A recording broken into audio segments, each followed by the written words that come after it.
Let me just ask then, since we're on the topic, Rick, how you feel about tariffs? You know how I feel about tariffs? It's a bargaining chip. And many of the tariffs with China are still on. Once again, the moderators don't drill down on the two aspects of tariffs, but they do drill down on other areas that make no economic sense whatsoever. But you don't think the tariffs raise prices? Just as a mathematical economic... Listen, prices are going up no matter what, Andrew. Whether you do it on the tax side, whether you do it on the tariff side, our policies are silly.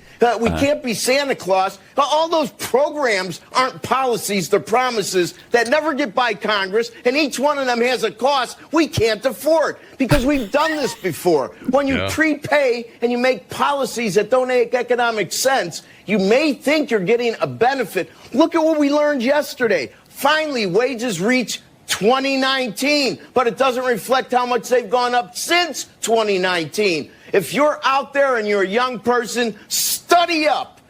Study up. All these superstars that made recommendations in such a timely fashion yesterday, maybe they don't feel the pain of what's going on, but I feel bad that they can't buy houses and insurance. You think these prices of insurance are going to go down, Andrew? You think people in Florida that could barely hold on to their homes could afford 300% increases in their insurance? That's housing insurance. There is no question about that. It's a very true statement. Right, so then why don't we talk about it? Why don't we talk about it? Well, then there's other issues around climate issues and other things that are affecting things in Florida. What issues did you learn last night? The ABC people were like a turkey shoot. Yes. No doubt. Wow. No doubt. Wow. Kind of clear where he stands on that. It is kind of clear. Yeah. It is kind of clear. A lot of people credit him with the Tea Party movement because he really sort of fired it up. Set it off, really. He sure did. And in fact, didn't he talk about the Boston Tea Party? Yeah, it was a rant similar to that. I'll find it here. Yeah, it was. It was in 08, maybe? 09? 2009. 2009. It was Tax Day 2009 that we did all of those around the country. Taxed enough already is what Tea Party stood for. Tea Party rant. I'm just trying to find here. Rick Santilli. It's kind of long. Here we go. It's about 4.5 minutes long. I don't know. Do you want me to play this now? Do you want me to send this in? Yeah, send it in. Okay. Just remind people. But I mean, they look. The Democrats and the liberals have done this their entire time, right? They promise things all the time that they can't. They never can follow through on because they can't afford it, right? I mean, California's done it with reparations. They've decided we can't do it. It's too expensive, and now they're pissed. But they were all promised it. Newsom didn't sign. Remember, Pelosi and they all were talking about the giving $150,000 to the immigrants for housing, and we were all for that until Governor Newsom got it on his desk and said, "Ooh, can't sign we're that. not doing that. We're not doing that."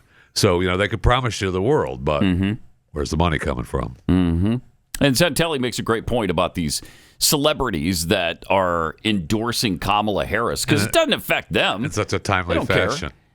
Taylor Swift is worth $1.3 billion. Right. $1.3 billion. Does she care if taxes go up? Nope. Probably not. Probably not that much. But Kaitlin Clark should know better. Your girl. Jeffy. Girl. Yeah, Jeffy. That is your girl. She did not endorse. I know. But that was Kamala, interesting. so why don't you back off?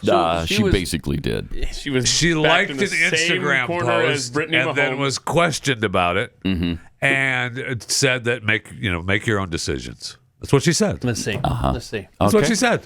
I'm sorry.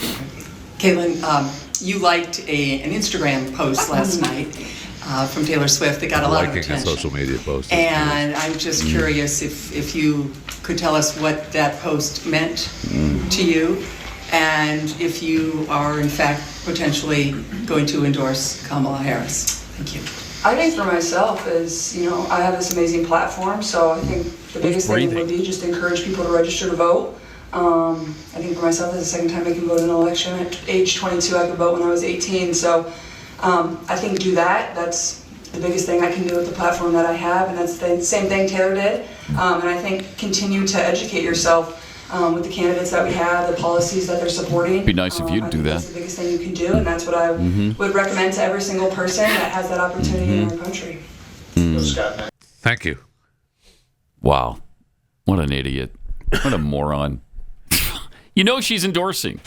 Kamala Harris. So I mean, make that's your- what it comes down to. Register to vote. Yeah, BS. Make your own decision. It's BS. She's supporting Kamala Harris, and you know it. You know that's what that meant when she liked the post. That's why the reporter asked her the question, because everybody knows it. She wanted her to admit And it. she also said, just the same thing that Taylor did. Yeah, right. Yeah. Just. And then she's telling people to do their homework. Yeah, it starts with you, Puddin'. Why don't you do some homework?